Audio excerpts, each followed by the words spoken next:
ನಮಸ್ಕಾರ, ನಾನು ಜ್ಯೋತಿ ಪುರಾಣಿಕ್. ನಾವು ಇವತ್ತು ರಾಯಚೂರಿನಿಂದ ಹಂಪಿಯನ್ನು ನೋಡುವುದಕ್ಕೆ ಹೋಗುತ್ತಿದ್ದೇವೆ.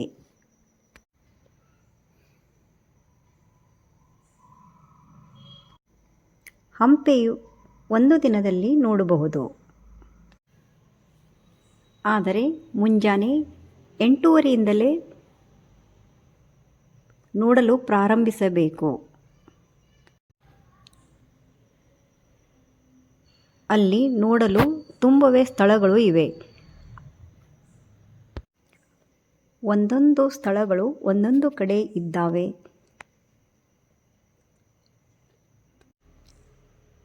ಹಂಪಿಯಲ್ಲಿ ಸ್ವಲ್ಪ ಅಡ್ಡಾಡಬೇಕು ಅಂದರೆ ವಾಕ್ ಮಾಡ್ಕೊತಾ ಹೋಗಬೇಕು. ಅಂದರೆ ನಮಗೆ ಹಳೆಯ ಗುಡಿಗಳನ್ನು ನೋಡಿಕೊಂಡು ಹೋಗಬಹುದು. ನಾವು ಹಂಪಿಗೆ ಪ್ರತಿ ವರ್ಷ ಬರುತ್ತೇವೆ. ವಿರೂಪಾಕ್ಷ ಟೆಂಪಲ್, ಇದು ಶಿವನ ಗುಡಿ. ಹಾಗೆ ಅಲ್ಲಿಂದ ಸ್ವಲ್ಪ ಮುಂದೆ ಹೋದರೆ ಹನುಮನ್ ದೇವರ ಗುಡಿ ಬರುತ್ತದೆ. ಅದು ತುಂಬವೇ ಫೇಮಸ್ ಇದೆ. ಅದನ್ನು ಯಂತ್ರೋದ್ಧಾರಕ ಹನುಮನ್ ದೇವರು ಎಂದು ಹೇಳುತ್ತಾರೆ. ಕೆಳಗಡೆ ಕೋದಂಡರಾಮ ಟೆಂಪಲ್ ಅಂದರೆ ಒಂದು ಸುಂದರವಾದ ಗುಡಿ ಇದೆ. ಅಲ್ಲಿ ಆ ಗುಡಿಯಲ್ಲಿ ರಾಮ, ಲಕ್ಷ್ಮಣ, ಸೀತೆ, ಆದರೆ ಯಾವಾಗಲೂ ಹನುಮನ್ ದೇವರು ಇರುತ್ತಾರೆ. ಆದರೆ ಅಲ್ಲಿ ಸುಗ್ರೀವ್ ಇದ್ದಾನೆ. ಅಲ್ಲೇ ಒಂದು ಸೂರ್ಯನಾರಾಯಣ ಗುಡಿ ಇದೆ, ಸ್ವಲ್ಪ ಚಿಕ್ಕದಾಗಿದೆ.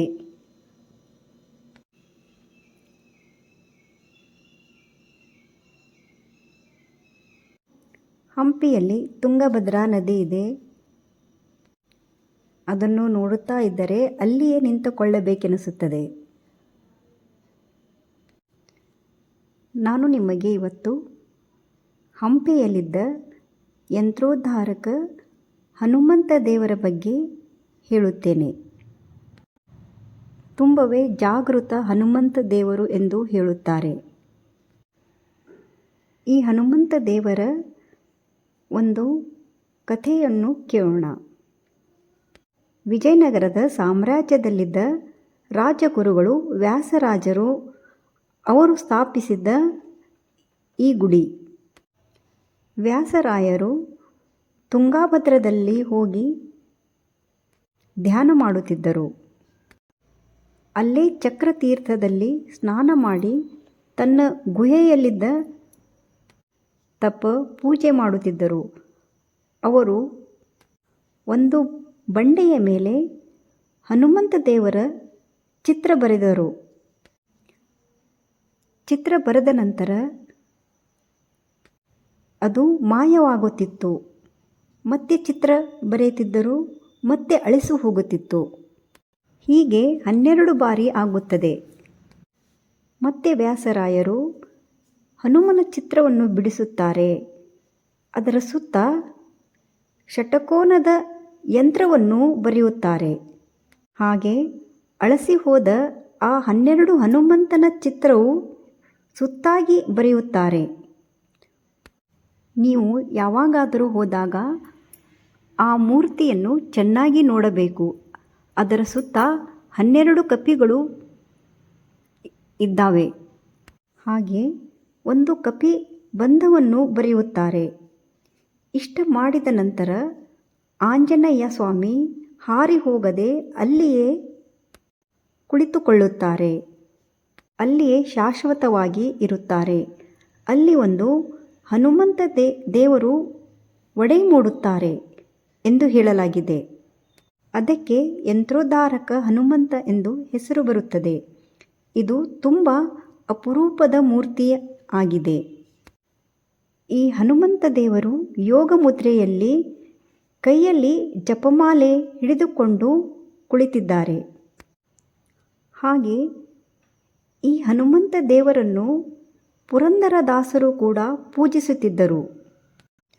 ಪುರಂದರದಾಸರಿಗೆ ಆದ ಅನುಭವದ ಒಂದು ಕಥೆ ಇದೆ. ಹನುಮಂತ ದೇವರಿಗೆ ದಿನಾಲೂ ಪುರಂದರದಾಸರು ನೈವೇದ್ಯ ಮಾಡುತ್ತಿದ್ದರು. ಒಂದು ದಿನ ಆಗದೆ ಇದ್ದಾಗ ಪುರಂದರದಾಸರು ತನ್ನ ಚಿಕ್ಕ ಮಗನಿಗೆ ಕಳಿಸುತ್ತಾರೆ. ಅವನಿಗೆ ನೈವೇದ್ಯ ಮಾಡುವುದಕ್ಕೆ ಹೇಳುತ್ತಾರೆ. ಅವನು ನೈವೇದ್ಯವನ್ನು ತಂದು ಹನುಮಂತ ದೇವರ ಮುಂದೆ ಇಡುತ್ತಾನೆ. ತಿನ್ನುವುದಕ್ಕೆ ಹೇಳುತ್ತಾನೆ. ಎಷ್ಟು ಸಮಯದ ನಂತರ ಹನುಮಂತ ದೇವರು ನೈವೇದ್ಯ ಹಾಗೇ ಇರುತ್ತದೆ. ಆ ಚಿಕ್ಕ ಬಾಲಕನು ಹನುಮಂತ ದೇವರಿಗೆ ಹೀಗೆ ಹೇಳುತ್ತಾನೆ, ನಮ್ಮ ತಂದೆ ನೈವೇದ್ಯ ಕೊಟ್ಟರೆ ತಿನ್ನುತ್ತೀಯಾ, ನಾನು ಕೊಟ್ಟರೆ ತಿನ್ನುವುದಿಲ್ಲ ಎಂದು ಕೇಳುತ್ತಾನೆ. ಈ ಮುಗ್ಧ ಭಕ್ತಿಯಿಂದ ಹನುಮಂತ ದೇವರು ಬಾಯಿ ತೆರೆದು ನೈವೇದ್ಯವನ್ನು ತಿಂದಿದ್ದರು ಎಂದು ಹೇಳಲಾಗಿದೆ. ನೈವೇದ್ಯ ಮುಗಿಸಿಕೊಂಡು ಮನೆಗೆ ಹೋಗುತ್ತಾನೆ. ಆವಾಗ ಪುರಂದರದಾಸರು ನೈವೇದ್ಯ ಎಲ್ಲೆಂದು ತನ್ನ ಮಗನಿಗೆ ಕೇಳಿದಾಗ ಅವನು ಅಲ್ಲಿ ನಡೆದ ಘಟನೆ ಹೇಳುತ್ತಾನೆ.